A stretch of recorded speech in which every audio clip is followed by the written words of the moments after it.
Good evening and welcome to News from Neptune for the 12th week of 2018. I'm Carl Estabrook. Since 1990, this program has been a weekly hour of spontaneous and unrehearsed discussion of the news of the week and its coverage by the media, first on a so-called community radio station, and now via Urbana Public TV and YouTube. Earlier editions are available on archive.org. Our program's name, News from Neptune, comes from Noam Chomsky, who's been writing sensible things about U.S. politics for twice as long as we've been on the air. Chomsky says in the U.S. media, either to repeat the same conventional doctrines everybody is saying, or else you say something true and it will sound like it's from Neptune. Tonight, David Green and I will try to say some true things, keeping in mind that die Gedanken sind frei, as we have been discussing here. Thoughts are free. With our thanks to Dr. No J.B. Nicholson for research. No's notes are posted on the News from Neptune Facebook page. We try to bear in mind the murdered Rosa Luxemburg's remark from a century ago. The most revolutionary thing one can do is always to proclaim loudly what is happening. This is a counterpunch edition of News from Neptune, with reference to our friend Jeffrey Sinclair, editor of that estimable magazine and website, which I recommend to you as a source for news and discussion, news and political discussion. The couple of comments from Jeffrey that David and I were talking about. Want to start with that, David? You mean his Freudian slip? Yeah, yes. Something about, there's a book, a currently somewhat notable book by a fellow named Johann Hari, who's tried to relate the epidemic in depression to neoliberalism and other social factors. And Jeffrey, in reference to that this morning on his reading list, changed the word depression to repression. And that slip is... I don't know what to make of it, but yeah. What the heck. Jeffrey also answered a comment I made in today's edition of Counterpunch in his column under the title Roaming Charges. He answers a comment I made about the appointment of John Bolton, the Uber hawk, as National Security Advisor, which was announced yesterday. Jeffrey writes, one theory making the rounds is that Trump may be trying to keep his enemies, that is the neocons, close, the source of the Russiagate nonsense, may be trying to keep the neocons close on the old line that keep your friends close but your enemies closer, as he preps to summit with Kim and Putin. He has, to everyone's surprise, as you know, the president has proposed talks with the head of the DPRK, Kim of North Korea, and with President Putin of newly elected President Putin of Russia. Jeffrey comments, I seem to recall that Bush met and even had eye sex, that's Jeffrey's term, with Putin at Ljubljana in 2001, and still blew up Iraq. Well, that's true. I'm not quite sure what it means here, but it is the 15th anniversary of the greatest political crime of the century so far, at least. That is the attack on Iraq by the Bush administration in 2003. The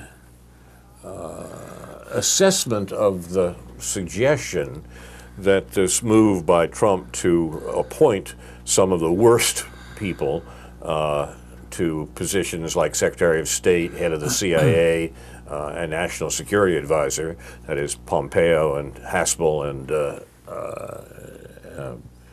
the man with the funny mustache, that is policy in a response to the tremendous pressure under which the Trump administration has been placed to continue the war provocations and the belligerent policies of the previous administration. The people who are encouraging that in the strongest possible way are now in positions of authority in this administration, including the outright torture, Ms. Haspel at the CIA. Well, perhaps. what Trump is doing here is, in fact, difficult to predict, as he has been difficult to predict all along. It's really quite remarkable to me that in the political discussion, particularly among people who consider themselves liberals, for the last several years, the Obama administration policies were always seen as rational, whether one agreed with them or not, eh? But Trump administration policies are seen as emotional and a result of a disordered psyche in the chief executive. Is there, in fact, really that much difference? In fact, the policies, particularly the policies involving killing people at a great rate, they have remained almost exactly the same. They have not changed with the changed administrations. I wonder, though, whether the distinction that we're being offered between the two is a result of the American political establishment malign support for the policies of the Obama administration and a deep fear that the Trump administration may depart from them, as Trump suggested he might during the campaign, and by all accounts, or by the best accounts, that contributed to his victory. So there's both a political and a domestic political and a geopolitical issue bubbling around here, I think, on these matters. And it's not entirely clear to me that these appointments represent a complete capitulation of the Trump administration to the worst neocon policies, but it certainly looks that way. What do you think, David? Yes and no. Exactly. We could spend all hour just talking about that, and maybe we should get back to it. I wanted, while I'm thinking of it, let me make a couple of irreverent comments. It's the fate of men of our age who maintain mustaches without beards to be often referred to as looking like a 70s porn star. Although that's appropriate for the current. How do you know that? Just Thomas Friedman gets accused of that, and now he would know that, and then John Bolton. So maybe there's other examples. I don't know. I just thought that deserved to be thrown in, and now thrown out. The other, perhaps more serious comment that I'm just thinking while I get it on the table, there's an element there which I think I share with you to a certain extent, that it's just like populism for the sake of populism. It's like any indication that people are just fed up, and yes, it can be racist, and yes, it could be things I don't agree with, but still, the most interesting thing about the election this past Tuesday was that Bruce Rauner, the governor of the state, almost lost a primary in his own state, in his own party, and that tells you something. Maybe not about people that I don't agree with, about people that I don't agree with, that I wouldn't vote for Jeannie Ives, but it tells us something about what's going on in our state and in our country. I agree with that. I really think that when we start talking in the old-fashioned way about left and right in American politics right now, or indeed in world politics, if we look at recent elections in Italy and France and Germany, when we start talking about left and right, we're using old language that doesn't really get to the fundamental point that you make: people are fed up. Yeah. And that the word populism is a little more helpful there if we refurbish it and begin to use it.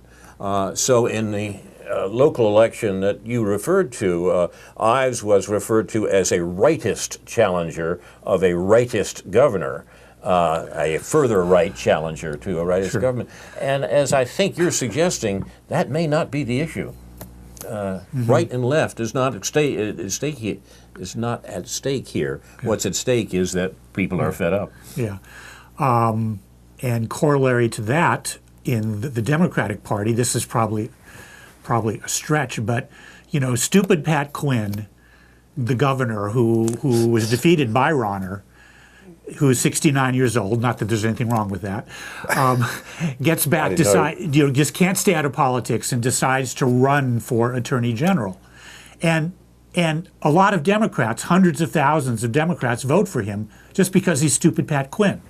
You know, I mean, he has a name, he used to be known as a reformer until he became governor, when he became known as a coward, and who lost to Honor, which is tantamount to, in this Democratic blue state, is tantamount to Hillary Clinton losing to Donald Trump.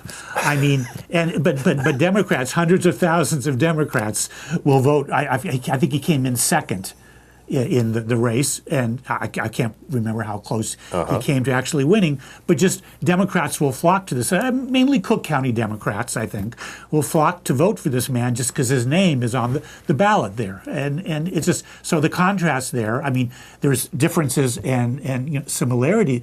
I mean, the contrast there between Ives, this populist uprising in the Republican Party, versus, given its Attorney General, not, it doesn't matter. I don't know, but Quinn was able to throw his hat in there. And when I first started, I said, "Oh God, who's going to vote for that guy again?" Well, lots of people.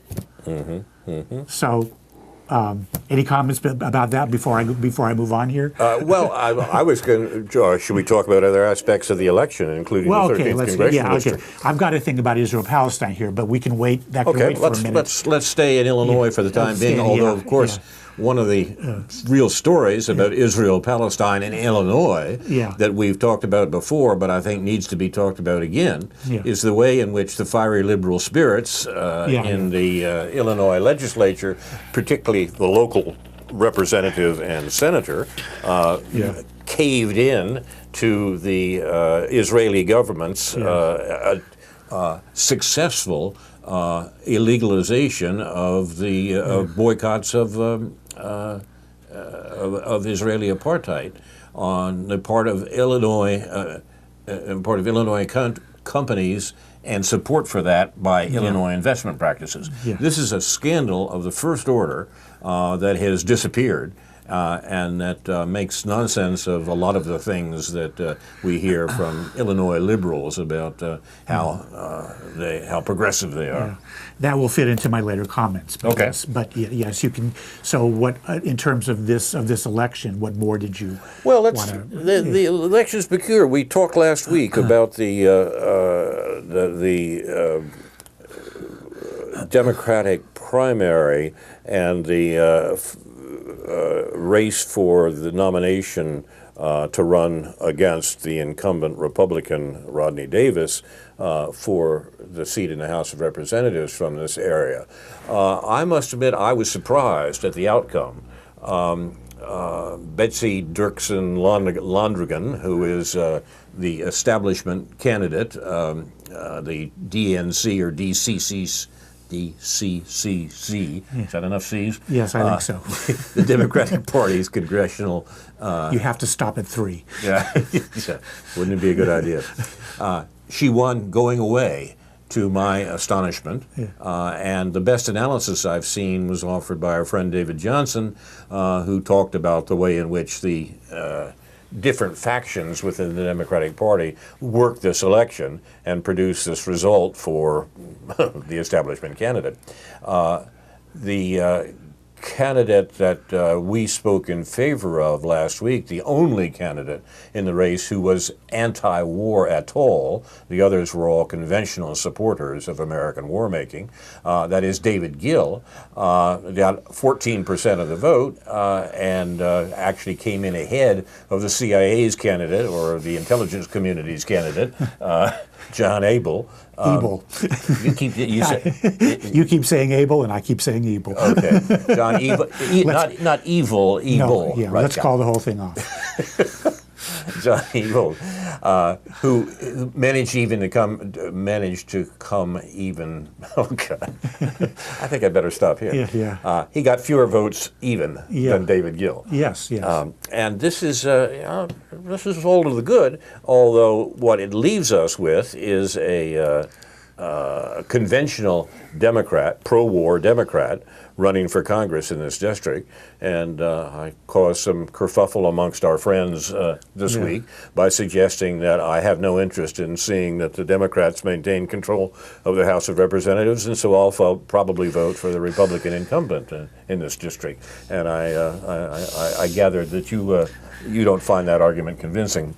Well, I haven't said that I do or don't. I've been agnostic. I was interpreting the expression on your face. I don't want to be blamed for Rodney Davis's being reelected. But on the other hand, I have a sort of cynical quality that I feel like one vote doesn't matter. I mean, they keep telling you your vote matters. Like, no, one vote doesn't matter. My vote doesn't matter. Your vote doesn't matter. But be that as it may, what was I going to say about Betsy?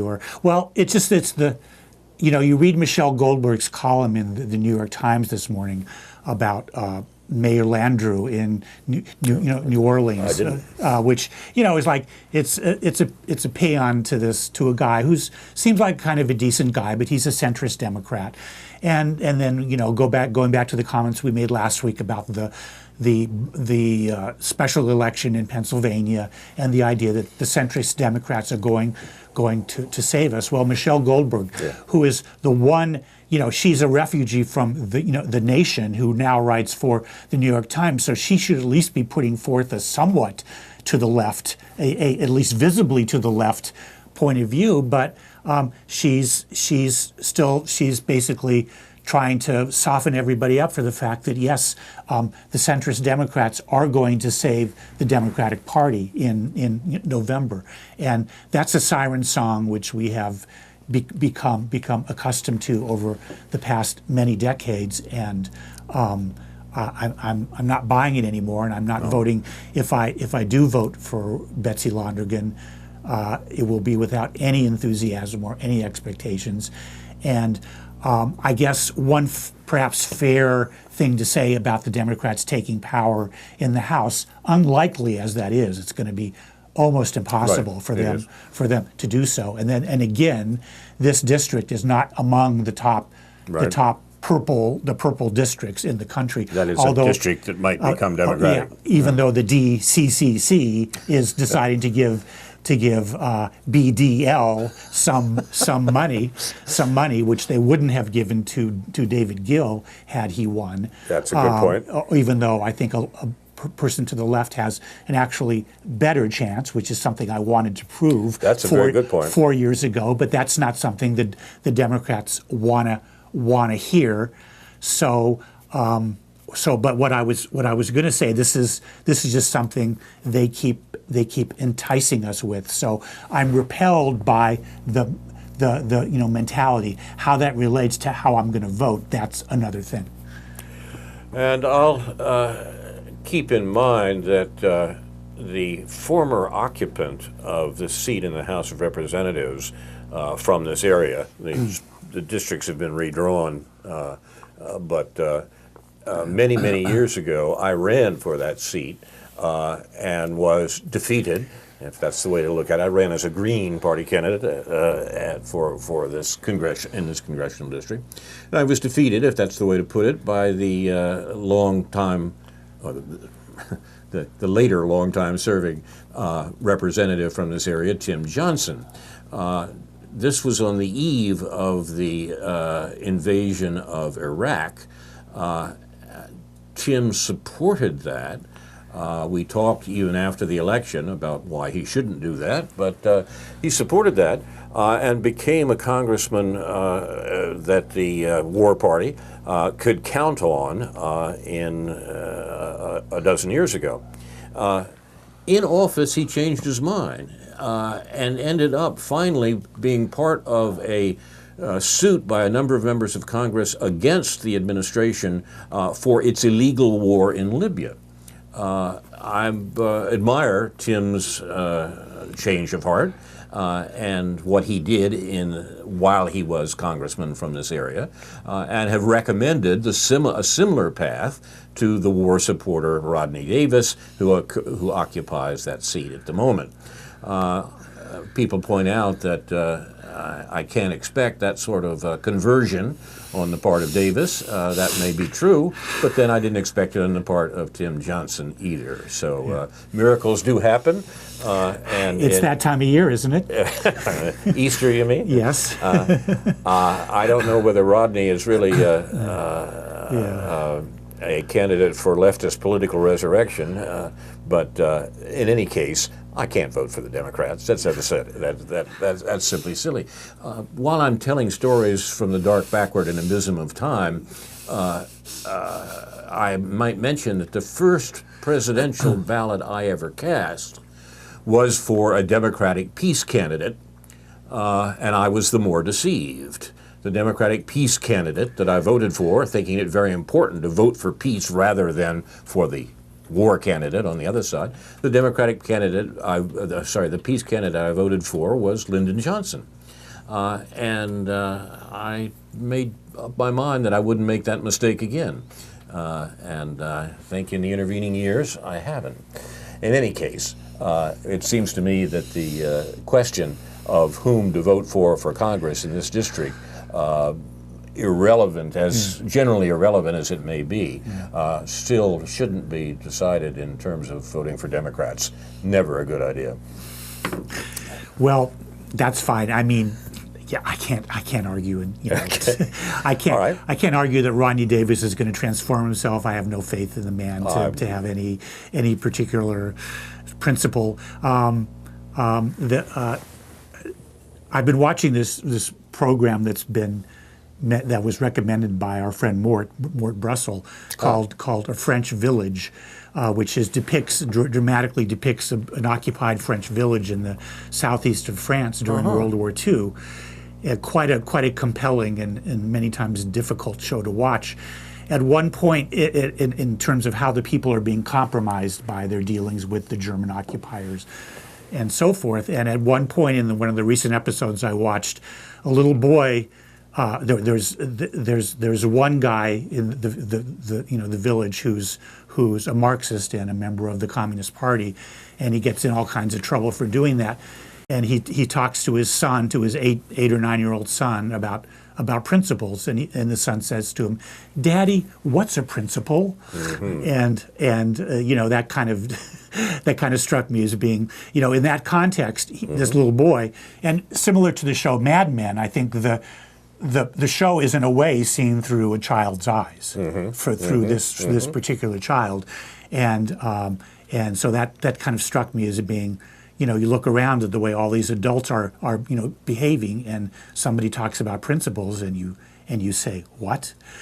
I haven't seen the show. When and where does it? It's on Hulu. It's available on Hulu. A French Village. A French Village. Okay. It's in French with obviously English subtitles. An interesting thing about this show, and I'm not quite sure why they're doing it, they have the Germans speaking perfect French. Oh yes. And I don't know if that's because that was actually true, or that's just a device of doing the show to save them the trouble of, I don't know, whatever. Anyway, it's a kind of fascinating show and full of drama at the personal and political levels. I'll have to take a look at that. Yeah. Anyway. Speaking of being compromised, and I think this is a good segue. Okay. Speaking of children, to call people of college age children. No, I'm not being patronizing. Just but old. People of college age are some people of college age are doing things that displease people our age or close to our age, and that has annoyed me this week. Although in a kind of complicated way. There was a referendum on the recent ballot on campus. All of the basic pro forma things about funding and everything succeeded, but this one failed, according to the Daily Illini. Quote: the only referendum that failed, 3,133 to 1,700, reads as follows: shall the university divest or withdraw investments from specified companies in the university's BlackRock portfolio that actively normalize, engage in, or fund human rights violations as defined by the United Nations Universal Declaration of Human Rights? And the answer again to that was no. About 64% voting no and the other 36% voting yes. It could be seen as a victory in some way. I mean, obviously, the people who won see it as a certain kind of victory, and the people who lost see it as a certain kind of victory, that 1,700 people would vote for this. But note the fact, even though apparently the debate about this motion was all about Israel-Palestine, it isn't mentioned. Whether that's a good thing or a bad thing, I don't know. I have my problems with it, just as I have my problems with the whole boycott movement and how it presents itself and promotes corporate divestment. I tend to think that the most effective things that the BDS, that the boycott aspect of that, has had to do with churches. Has had to do with when the church, when the Methodists or the Presbyterians or whoever it was voted in favor of boycotting Israel and their own funding and their corporate funding. I think they both did. Yes, I think they did. And I've been critical of the BDS movement in the same vein, as I've said many times on this program, in the same vein that Norman Finkelstein has been critical in the fact that they do not commit themselves to supporting two states in Israel and Palestine. And as I said in a letter to the editor that I wrote yesterday, they leave themselves open to charges of anti-Semitism, cynical charges to be sure, but still when you claim that you want to make one state out of Israel and Palestine, in a sense you are telling Israel that it will no longer exist in the current form within the Green Line boundaries, that it does exist through international law, and I see that as sort of problematic in relation to the way the BDS movement presents itself. So in the letter that I wrote, the first half of it was, in light of this vote, somewhat critical of the way the BDS movement is going about all the energy that is spent arguing about whether the U of I portfolio should divest, to me, could be better used. Also, all that energy is being used in a way that, in my opinion, in my marginal opinion to be sure, does not help to attract Jewish students who are perhaps extremely critical of Israel in certain ways, but aren't attracted to the Students for Justice in Palestine. This kind of prevents this sort of movement from happening, which may not fit in with necessarily the sort of intersectional nature that SJP has evolved in, which I don't support either. But I guess what I'm trying to say is focus, focus, focus. The BDS is a tactic. Is it working? How is it working? And what else can be done? And again, the question is, how do we influence U.S. government policy? Not just corporate policy. How do we influence U.S. government policy? Plus the fact that, as Norman Finkelstein continues to point out, what the Palestinian people need is a resistance movement from within Palestine, that the movement for two states and to end the occupation can't possibly succeed without that. And the BDS movement seems to have trouble understanding that. And let me just sort of finish up. The second part of it has to do with the fact that this divestment measure, however problematic I think it was actively opposed both by the Illini PAC Israel lobby students, but by a gaggle of faculty members who wrote a letter to that was published in the Daily Illini opposing it. This letter was, of course, predictably penned by Carrie Nelson. You can read it online, both at the Daily Illini website and at a website called Medium. If you just Google Carrie Nelson Medium, I think you'll find it. And it's the usual It's the usual rationalizations for why the university has to have its ties with Israel, how you can't tell when the corporations are doing business, whether they're really doing business in the occupied territories or not. But the main problem I have with these people, and I may even agree with some of their critique of what the boycott movement is about, especially the academic boycott, which is something that Chomsky doesn't support either. What bothers me about these people is they claim they're for two states, but they're not part of the pro-two-state movement. They're not part of the movement that's actually doing something to affect our government's policy. They sit in back and they overbearingly accuse these students who are in good faith putting forth this measure just to kind of at least test the temperature of the student body in regard to this issue. And so you have a series of well-known, highly paid, highly privileged Jewish people, from Carrie Nelson to Diane Gottheil, who's the widow of Fred Gottheil, Jeffrey Brown, Dean of the College of Business, May Berenbaum, Michael Leroy, Richard Kaplan, a law professor who I happen to know, Gene Robinson, a famous studier of bees, Paul Weichsel, our old friend, the retired math teacher, Carrie Nelson's partner, Paula Treichler, all these people who I have never heard critical of Israel, critical of the occupation, critical of Operation Cast Lead or Operation Protective Edge. I just don't have any patience for this sort of hypocrisy among these people. That's as worked up as I ever get on News from Neptune. This is, it's certainly important. The letter, you say that your letter is addressed to the News Gazette? Yeah, to the Daily Illini. To the Daily Illini. And the News Gazette also. So it should appear in one or the other or both before long. I would say that it certainly will appear in both within the next week or so.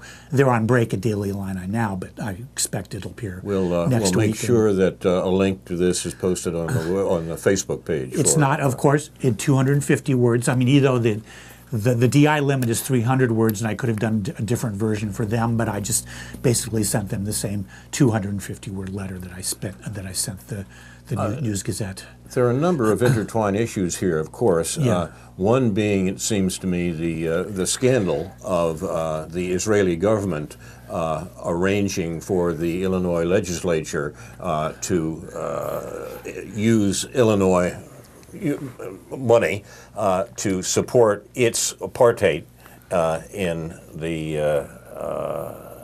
occupied territories. That's outrageous. And should not have happened, and our liberal legislators should not have allowed it to happen.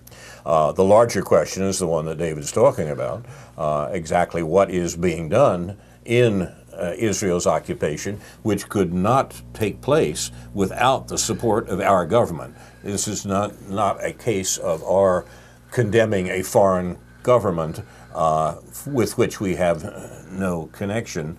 What was Chamberlain's phrase, the people of whom we know little? This is a direct result of American policy, and of American policy to control the energy resources of the Middle East. For that, we support Israel and allow Israel to continue with an apartheid system, which in the occupied territories is generally recognized to be worse than the apartheid system that South Africa carried on a generation ago. This is the sort of thing that our liberals are acquiescing in, and they should not. They shouldn't be doing that.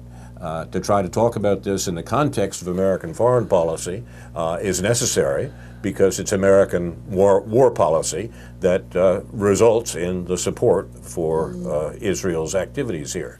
And of this more anon, right? Yeah, right. I guess I wanted to bring up, this is a more trivial point, but it kind of occurred to me that when students are engaging in a political process like this, maybe the adults, maybe the professors and the powerful people, maybe they ought to just butt out. You know, I mean, maybe it's interesting. Not, I mean, why do you think? Why do you think that? Well, I don't know. It just doesn't seem. It seems like you want to encourage this sort of debate. I mean, what this whole process leading up to this, putting this on the ballot and then voting on it, was of course. Accompanied by all these accusations that, I mean, Kerry Nelson's letter talks about the hate speech on campus that went along with this. You know, so all of this is accompanied by all this lurid rhetoric about who's hurting whose feelings and who's threatening, who's endangering her, whom. I mean, I don't think there's any evidence that there's anybody being made any more that's sort of politically sort of uncomfortable about their political views. But of course, that's the tactic of the Israel lobby students, is to raise that, and maybe the SJP students are guilty of that to some extent also. I don't know, but it seems like in this context, perhaps let this process happen. It just at some point it occurred to me that these 17 six-figure, highly privileged people are just sort of wagging their fingers at these students and saying, well, you can't do this, and maybe the freedom of speech and all that stuff, but maybe it would be a better policy for since a vote like this isn't really going to mean anything. It's just it's not going to. It can't really result in anything. It's just a way of the student body debating and voting on how they believe or what they believe should be done. And it might be good if Kerry Nelson would just butt out. Now, I disagree with you a little bit, my friend. I disagree with me too a little bit, but I just wanted to get it off my chest. In the sense that the issue seems to me, the peculiar circumstances now seem to be not faculty and students or adults and children, God help you, talking about the matter, but the corruption of the discussion that identity politics has brought with us. Everything from safe spaces to hurt feelings and so forth. That's not what we're talking about. Yeah, but in this case, the so-called snowflakes are the pro-Israel students. And in this case, it seems to me that is a major irrelevancy that takes away from the real issues, either of politics on political discussion on campus, the way you're talking about it, or the larger issues that those politics are about. Now, this is Old Timers Week here at News from Neptune. Of course, it always is, I guess. But I am old enough to remember vividly the rise of the anti-war movement on campuses in the 1960s. And you have to understand that the base that started from, the base was a complete absence. There was no political discussion of practically anything on American campuses up to the middle 1960s. No question of whether students and faculty should be talking about the same issues. The issues weren't being talked about at all, so why bother? Opposition to the Vietnam War welled up from the lower ranks, welled up from the student bodies, not from the faculty. The faculty did not lead in that matter at all. American faculties had been perfectly trained by the 50s to know that they were not to comment on American political matters. In fact, I remember the disdain for Latin American universities where students and faculty actually engaged in politics. You think I'm making that up, but that was said as a matter of course in classes that I took in the mid-1960s in the American university system. So when it began to happen, when students began talking about contemporary politics, that is the crime that the U.S. was committing in Southeast Asia, mass murder throughout the region, mass murder in which some students were eventually caught up because of the draft. When that began to be discussed, it was a transformation. And the transformation proceeded, as I say, from the bottom up, because only because there was a student discussion that there eventually came to be a faculty discussion, and students and faculty talked about these matters together. Now, this was the 60s. That was then. By the end of the 60s, a majority of Americans agreed that the Vietnam War was not a mistake, not a blunder, the way, in fact, Iraq is being described these days, was not a mistake, it was not a blunder, it was a crime. It was immoral. It was evil. And that was the basis of the opposition from both students and faculty, and indeed, as I say, a majority of the American population by the end of the 1960s. Now, that history has been erased, or at least strangely misdrawn in recent years. Subsequent generations, looking back at the 60s, talked about the student movement and so forth, but minimized the effect of that movement and minimized the conclusion that Americans came to that Vietnam was a crime, that the Vietnam War, the attack on Vietnam by the United States, was a crime. And indeed, that was a serious problem for American politicians. They worked very hard through the last decade of the 20th century to get away from that.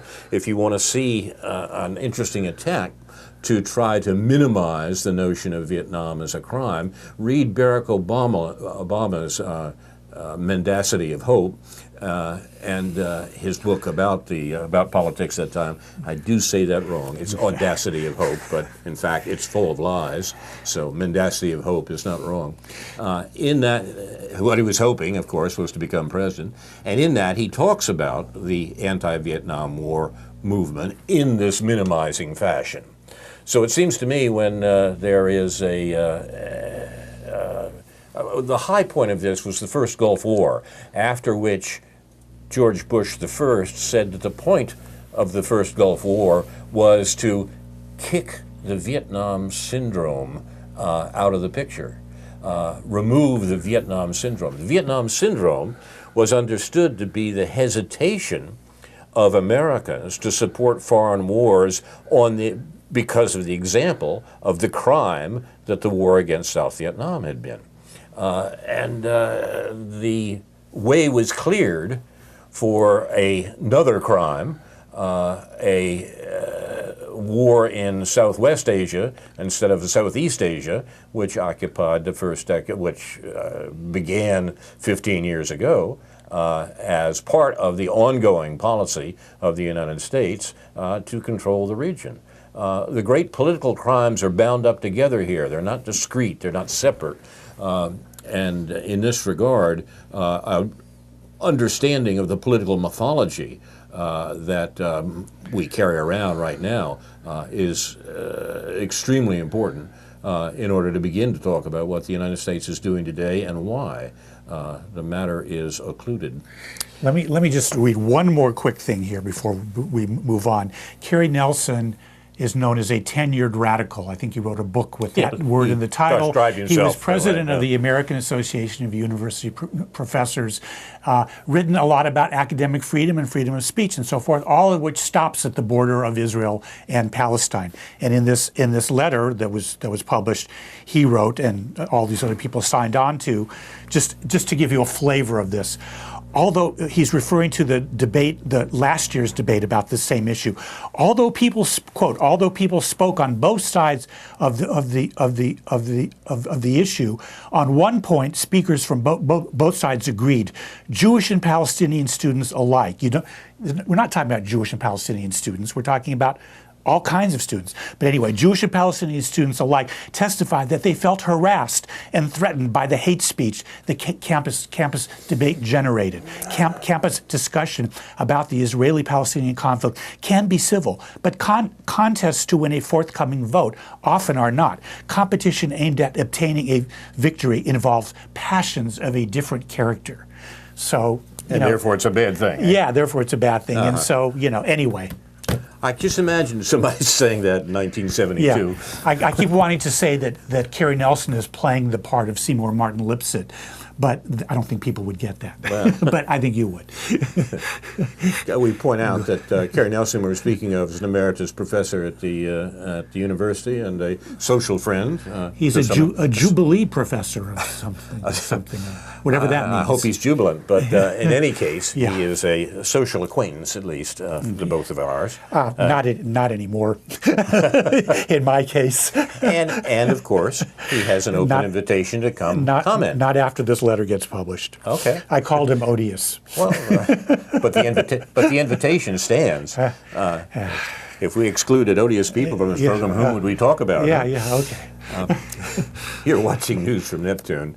To keep the ball, if you have another point you want to move on to, fine with me. But I have one here which is not perhaps so serious as the one you just raised, but it is at least as how shall I put it, conspiratorial or confrontational.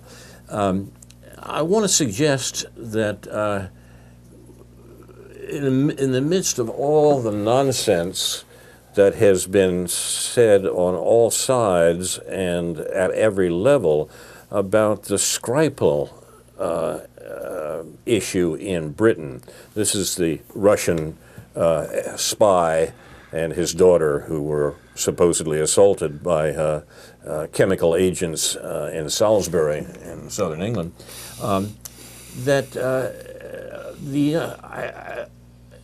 the point that has been suggested that seems to me might finally be true, conspiratorial as it sounds, is that the Skripal attack and the attack on Seth Rich may have something in common. Now, you may not remember Seth Rich. Seth Rich was a staffer. Oh, yes, I do. I know you do. Was a staffer for the Clinton campaign who was killed in a mugging, apparently, shot and killed on the streets of Washington, D.C. during the campaign. It was suggested that if you apply the test cui bono, who profits, whose interests are served, to the death of Seth Rich, you may in fact find the answer to be the Clinton campaign. The point was that Rich seems to have been the source of the, quote, leaks, close quotes, from the Democratic National Committee and the Clinton campaign that were blamed on Russia, that were blamed on Russian hacking of the Democratic National Committee.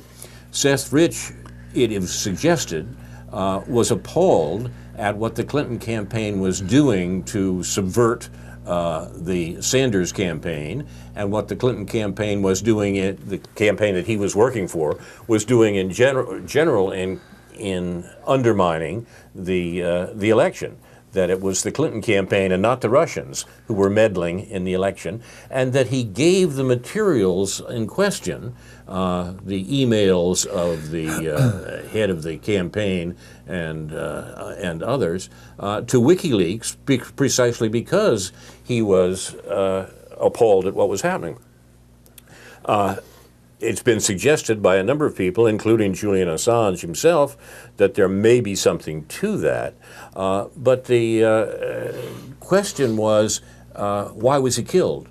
Was it a street crime, a mugging, or was there an interest in the Clinton campaign to make sure that the story of how those emails were leaked would come out accurately and not be able to be blamed on the Russians and Trump's collusion with the Russians, as the Clinton campaign wanted to? Okay, that's an issue that's hanging fire. Various people talked about it from various sides, but there is still no understanding or no general understanding of why Seth Rich was killed, and the possibility that it was connected with the Clinton campaign cannot be dismissed. Now go to Skripal and the Russian and his daughter, a Russian spy and his daughter, who were attacked in Salisbury in some way. As I say, even that's not clear. That's been blown into an international incident, but we also found along the way that Skripal had connections with the Clinton campaign. Skripal was close to Chris Steele, the source of the dirty dossier about Trump that the Clinton campaign was instrumental in producing. They paid for it.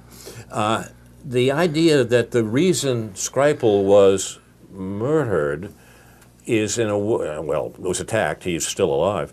The reason Skripal was attacked was that he was in a position like Seth Rich's of knowing exactly how this information, or knowing something about how this information got out, and being able to say that it was not, in fact,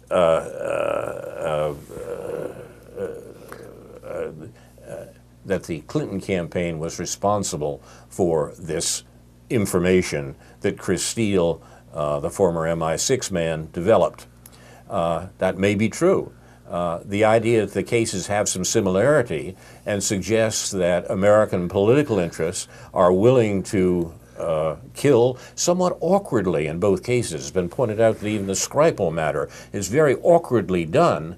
In fact, it was President Putin himself. He said, look, if an intelligence service wanted to kill these people, they'd be dead. And they're not dead. What they are there are existing as an occasion for the U.S. and Britain to say, look what terrible things the Russians do. The whole point is to blame this on the Russians. And the fact that the ex-spy, or the spy who was attacked, may be in a position of knowing that both the attack and the Steele dossier were not Russian operations at all, but rather constructions, by the way, of the Clinton campaign. We don't know, but it would be interesting to know the truth. Want to take? Got a take on this? No, I have no take on this, although I remember I did read quite a bit, sort of poked around a little bit about the Seth Rich thing. I was curious enough about who this guy was and how, and it is curious that this guy was murdered. I mean, of all people, to be murdered on the streets of Washington, D.C. But naturally, you could never know. You never get to a point. You could find out a lot about who he was and what the possible motives might have been, but you sort of, Sherlock Holmes never rides to the rescue and resolves all this for you. Sherlock Holmes is also the source of the remark that if you've eliminated everything which is impossible, whatever remains, however improbable, is the truth. And so it seems to me we should be working on eliminating impossible things. You're Sherlock Holmes, man. You know my methods, Watson, as Holmes said. All I know about Sherlock Holmes is that dog who didn't bark in the night. That's where I thought you were going with that. That's important. That's important, too. Okay. You're watching News from Neptune. We have a couple of minutes left. You want to? I want to recommend, at least to recommend something. The podcast of the week. Okay. A nice interview that Patrick Coburn did about Syria with Max Blumenthal and Ben Norton on their podcast, Moderate Rebels. A good hour-long, extremely densely informative interview about all of the players and actors in that country, in that war. And of course, everything about Syria is extremely complicated. Coburn has also been reporting from Afrin, invaded by Turkey. And of course, it's hard to know, in terms of our media coverage of all this, including Yemen, it's hard to know what is more outrageous in terms of what's neglected, whether it's Israel-Palestine, whether it's Yemen, whether it's Turkey in Afrin. And meanwhile, what we mostly hear is about Eastern Ghouta, and then there's of course all the kerfuffle on the left about why we're not talking about Eastern Ghouta and who the pro-Assadists really are. And it seems like people like Coburn and Norton and Blumenthal, who've been accused of all these horrible things, are carrying on with their mission, with their journalistic mission, and I think that's a good thing. Coburn is clearly the leading English language reporter in the Middle East and has been for a while, and has been writing about the awful things in Syria that the U.S. government is largely responsible for. And he's on the ground there, as he's been on the ground for many, many years in many places. Very few of the New York, nobody in the New York Times or Washington Post or whatever is really on the ground in the way that he's there. To find out what's going on. Not that it's as simple as just being there, but that is something that needs to be pointed out, as well as the fact that he's not a young man, and I don't really know how he does it. I mean, it couldn't be easy traveling to these places. I mean, sure, he has some money to stay in a hotel and so forth, but it's a pretty physically demanding thing that he's doing, and I admire him for that. Even apart from the good journalism. Plus the fact that he suffers from post-polio syndrome, so he's not he's not an athlete in that sense. I will put Patrick Coburn's interview with Blumenthal and Ben Norton. Norton. Yeah. On the I'll put a link to it on the Facebook page for News from Neptune. Yeah. Anything else?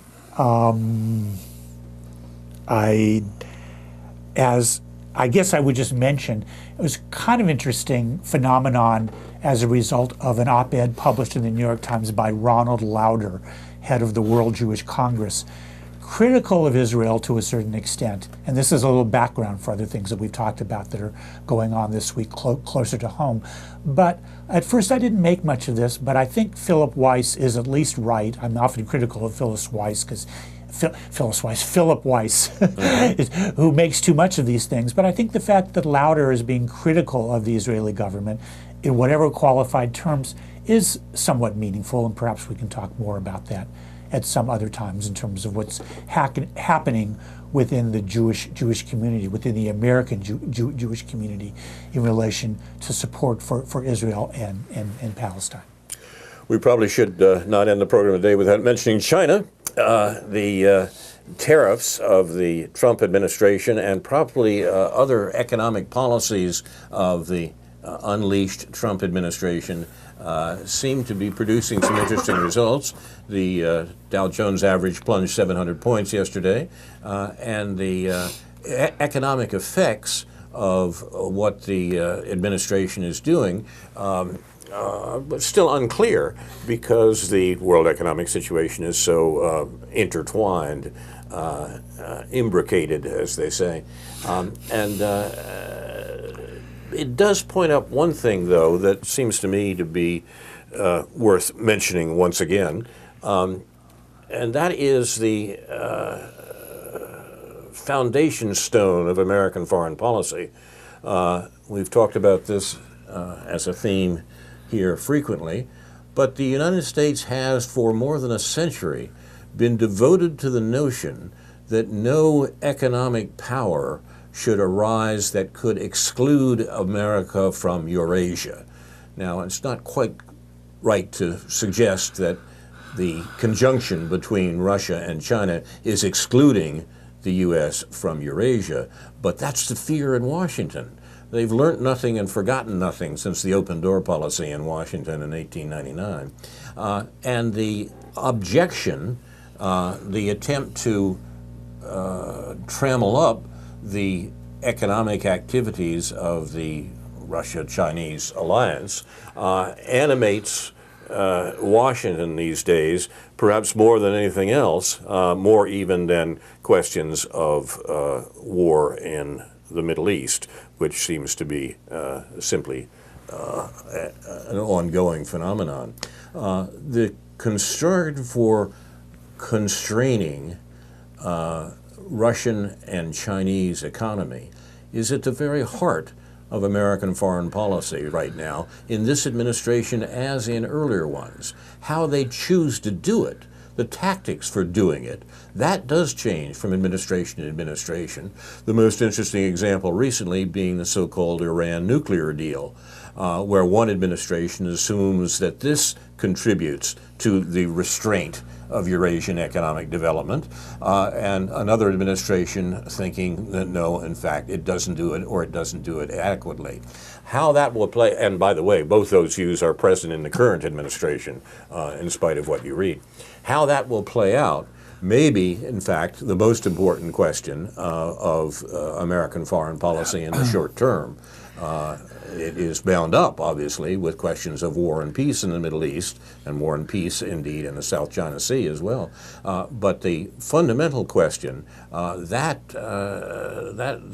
remains constant, and the tactics that that any given administration uses to pursue that end, those are worth discussing because the discussion is not candid. The U.S. doesn't say what it's trying to do. It tries to suggest that the Chinese are stealing our secrets, or the Russians have designs on the Baltics. I mean, the discussion is carried on at such a level of falsity that it's very difficult indeed to figure out what the administration is doing because we don't see why. This is our job, right? To sort this out. And I think we do a damn good job of it. You have been watching News from Neptune. We are, I think we are just about out of time. Yes. And this has been the 12th week of 2018. This is News from Neptune for the 12th week of 2018. This has been a counterpunch edition. There's been a lot of counterpunching back and forth here today. Our thanks to our research director, Dr. No, J.B. Nicholson, the third man on News from Neptune. I wanted to play the third man theme here, and I forgot to do that. No's notes are posted on the Facebook page for News from Neptune. Inshallah, next week, we will be back with a new edition of News from Neptune to remind you, in the words of Edward de Vere, what's past is prologue, what to come, and yours and my discharge. In the meantime, confusion to our enemies, and a good night to you.